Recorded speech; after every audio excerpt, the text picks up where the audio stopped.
Alright, welcome back to Metal of Honor. It's been a while. You can see this video's, you see from the thumbnail, it's making a C-clasp. You may or may not have seen one of these before, but this is a very simple, very strong, very secure clasp for so many different applications, but we'll talk through all that anyway. Yeah, it's been about 30 days since the last video. As most of you that sort of watch on a regular basis, most of my videos, you know that I moved workshop. So literally like a couple of months ago, along with changing up my business address on Google, it's like it's helped the SEO sort of settings and everything else, and local people, even just wanting little repairs done. Literally been searching online on Google, and I seem to be popping up all over the place. So I've been absolutely flat out. I've already got another video as well done, ready for next week to do the commentary on. But yeah, hopefully be back on schedule and try and squeeze everything in and get back to normal. But yeah, we'll jump straight in for a C-clasp, sort of latch, catch, clasp, whatever you normally call them. So this is basically like round wire, about 3mm stock. If you've only got bigger and you draw it down yourself, that's fine. I wouldn't make these with anything smaller than 2mm. But if you're doing 2mm, you want the overall width of your clasp about 10mm. You just want that sort of strength to thickness, sort of like kind of ratio to be a lot smaller, everything scaled down, just to add that little bit more strength. If you use 2mm wire on something that's like this wide, this big, which is a nice heavyweight version. Of course, you can go even bigger. Like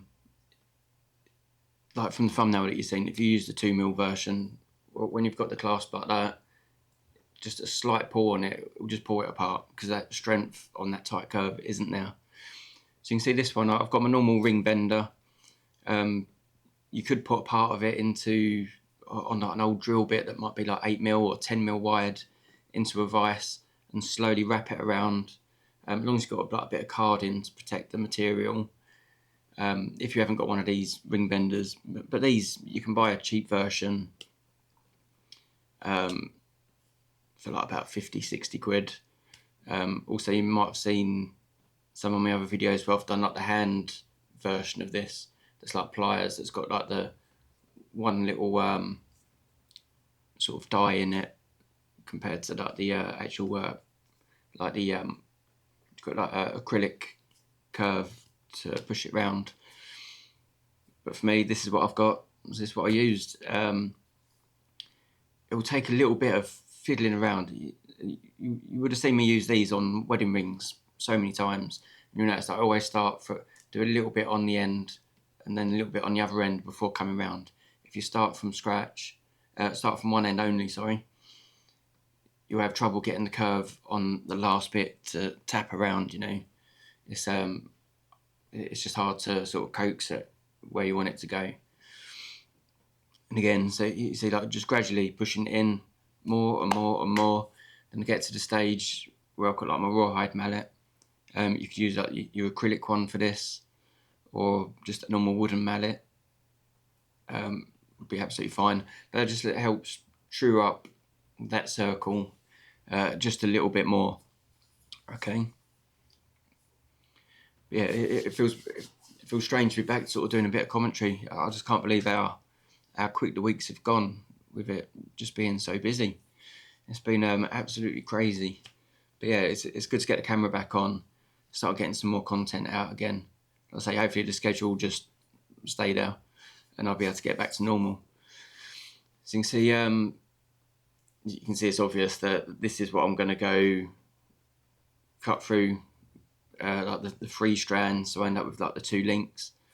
So you can see these jump rings, 5 odd mil, even 4.5 would be okay, but that's out of 1.3mm stock wire, just from previous jump rings that I made in a different video.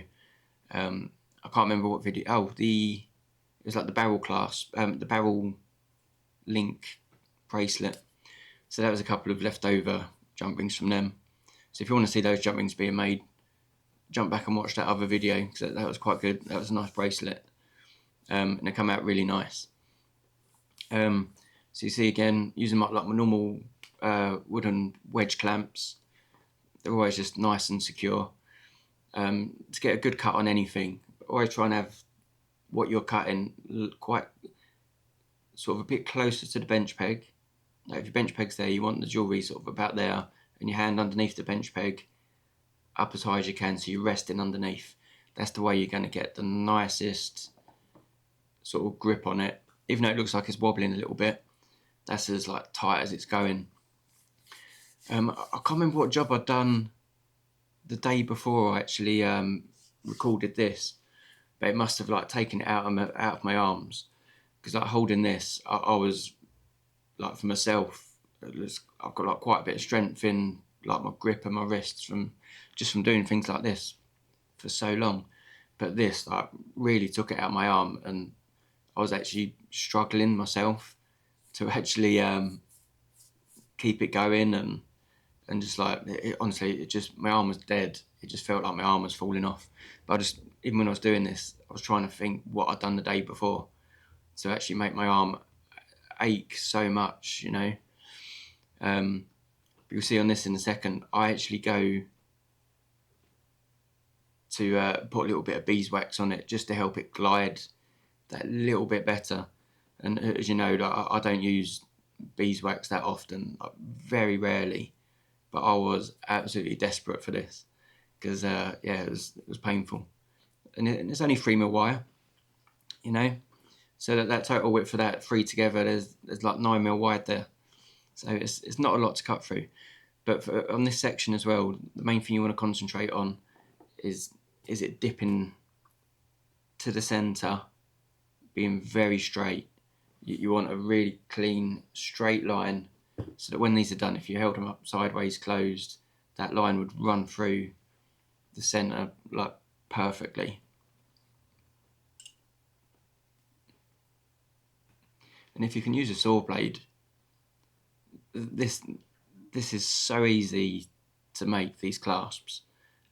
Just taking your time, getting it through, and they're so strong.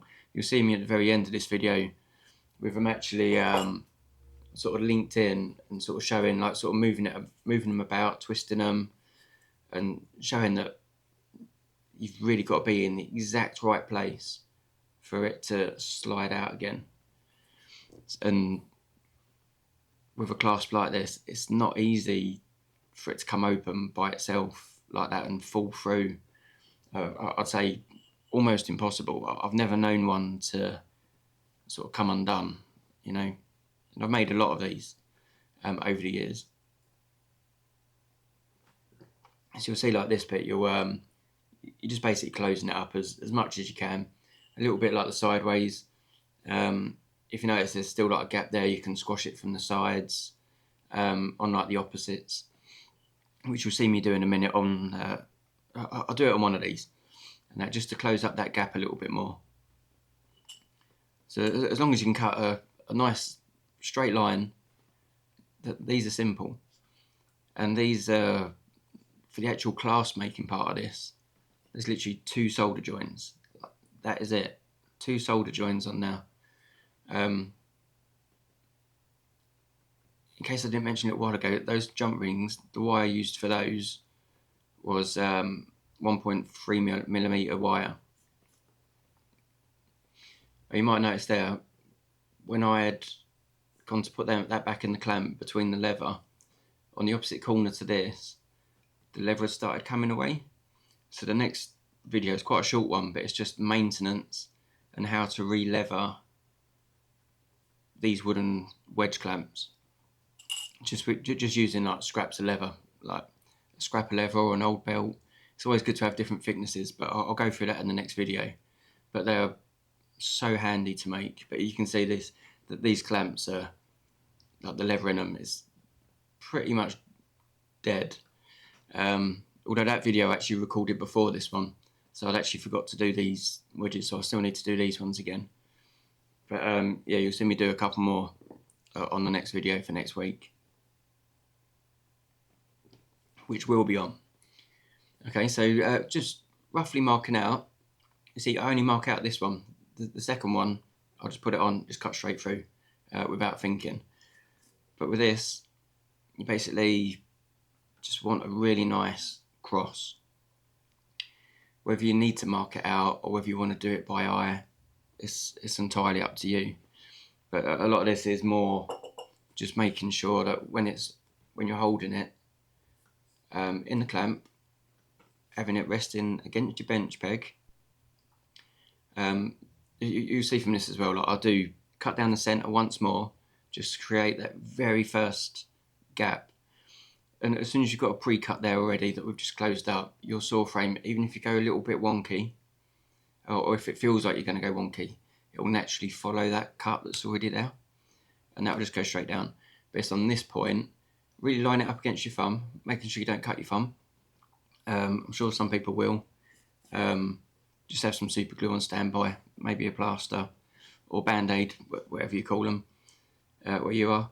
And it's really just cutting a nice 45-degree angle across the centre of that very first 90-degree cut.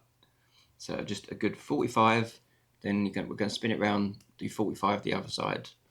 Then we're going to repeat on the second one just to get it matching up. But then we'll sort of jump and show you how we sort of close them up, make them tighter.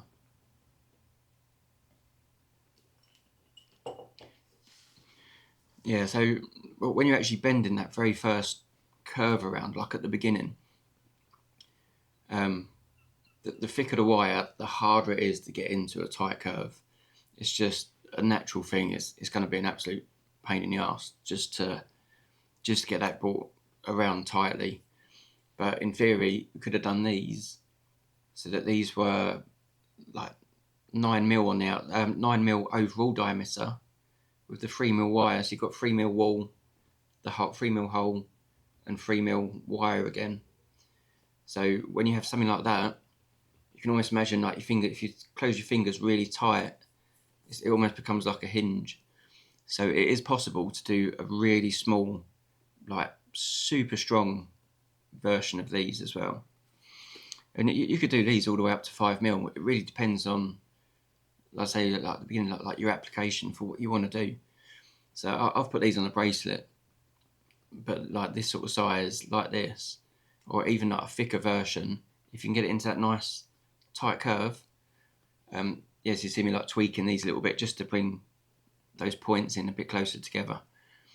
But yeah, when you do like the thick ones, you can always do it so that's like the catch on your necklace. But quite often, if you're going to do it on a necklace, they look so good when you do them quite chunky. Whether you do it like a rustic version like this, or like a really cleaned up, slimmed down, sort of sleeker looking version. But to know that this is a rustic version I'm doing, because it's the easiest way to do it and show you the process. But whether you're aiming for like a rustic chain or a nice classy one,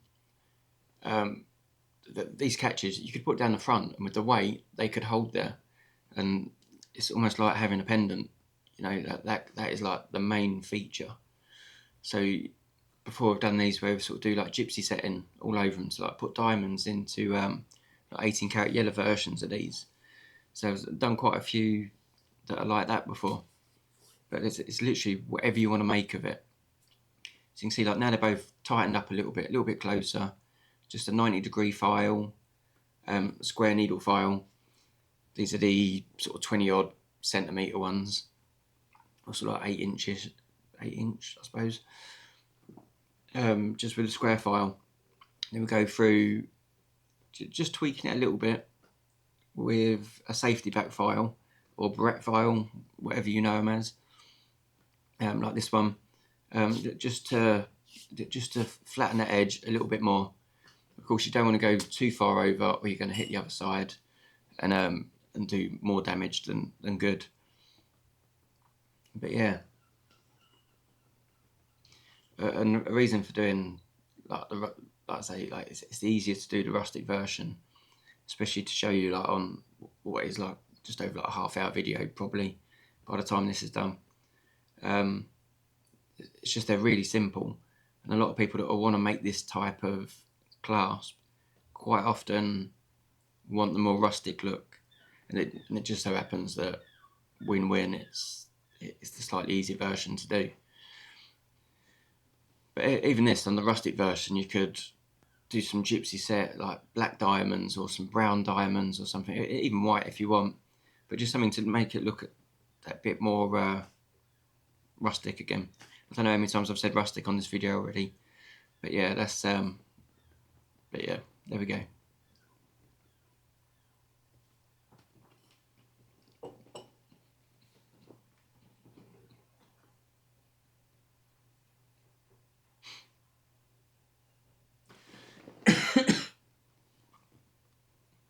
Yeah, I do hope quite a few people give these a go. As you can see, by the time you've got it in that cross, you can imagine by the time they're actually together, just for it to accidentally find that place to unlatch is very hard. So you see the position of these, you could do it so that the opening is even closer to the jump ring if you really wanted to. Being that this is a bracelet, we don't want to try and do it over tight. Like if it was on a necklace, you could do it right away, very close to the actual jump rings, because you've got plenty of room on your neck to sort of manoeuvre that about and click it in and do it. But whereas a bracelet, I've done them around just a little bit. It's almost like a 4 o'clock if you was like holding it on the jump ring as a clock. The one place you 100% don't want to do it is opposite the jump ring, because that's where it's always going to be kind of sitting on your neck or on your wrist, sort of apart from each other. That's the place where after wear and tear and putting it on and off for months and months of wearing it, if it was opposite the jump ring, that is where you're more likely for it to just grab in the wrong place and open. But being so far off centre to each other, that's the winning combination, so that you don't get customers saying, "Oh, it's fallen off," or "I've lost it," or anything like that. If you do it like this sort of distance apart, I'd actually like guarantee that your customer's not going to say, "Oh, I've lost it." You know what I mean? It's the safest way to do this. And you'll see as well, because I'll get straight into the soldering. But what you see me actually resting it on the soldering block, it's just 2 old paper clips. Actually, they're new paper clips. As long as they're not ones that have got like plastic coating, just open them up, poke them into your charcoal or whatever soldering block you use. That stops them pulling apart. And the bit underneath the main jump ring is just a bit of binding wire, just sort of bent up into like sort of concertinaed. You know, that's how we've just got it, just to hold it together.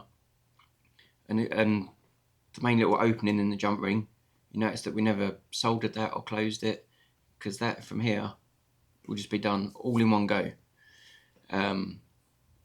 It just makes it clean, easy to do, straightforward. And I will mention again, so I say it every time, it is hard solder. No reason to go to like a medium. It's just a silly idea. No need for it. Go for the tough one. And you don't need to go extra hard. The normal hard solder is easy enough, and solder opposite side of the piece of jewellery to where you've got your heat source, and that liquid solder is always just going to flow through absolutely perfectly. And again, I'm not resting the solder onto the piece and placing it.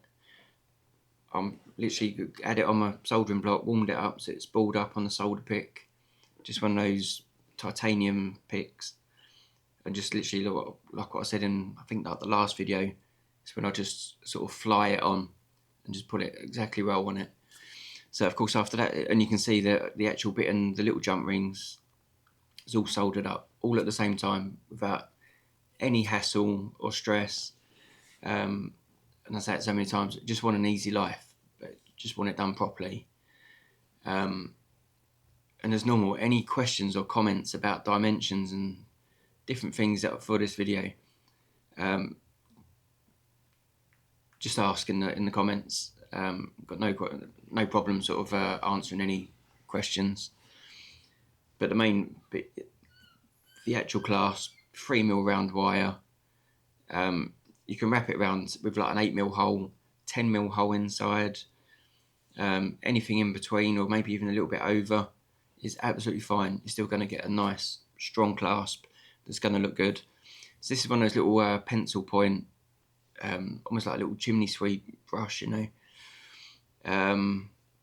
just in the pendant drill.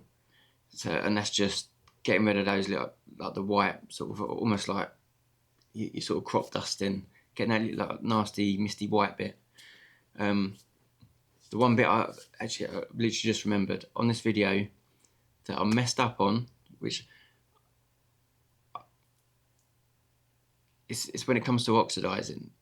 You see the bottle I use for making it, all the stuff all go black. It's the platinol oxidizing solution. Anyone that's doing jewelry, professional, hobbyists, you would all have seen how to oxidize something. I'm like 100% certain. But it's just that same solution. But I'd poured it into the bottle cap, how I normally would for little things like this. I'd put it down. I went and grabbed some tweezers or something. I think I went to grab some tweezers that I could dip it with. But when I come back, the actual, I noticed the image on the screen on the camera had all gone blurry. So I stopped recording that bit to cut that bit where it went blurry out. Refocused the camera, and I must have just forgot to press record again. But literally all you missed was me dipping both in, then getting the chain actually in the bottle with tweezers, lifting it up, tweezers on the other side, dropping it in the bottle, taking it out, and just letting it dry. It's literally like not even a minute long to do all that. But I'm sure I've done oxidizing on other videos before, and I'm sure it won't be the last. And I'm sure sort of like 99% of you have probably done that before. So you see with the pliers as well, I've done like a little bit of extra tweaking as well, just to get it really super tight. You can see me holding it here as well, like really moving it about. You can see how hard it would be for that to fall out. And this is the oxidizing solution, which I'll just explain. But yeah, sorry about that bit. But you really didn't miss anything super great. It's like a minute's worth. But it is normally quite good seeing it go black, to be honest. But yeah, I did that messed up.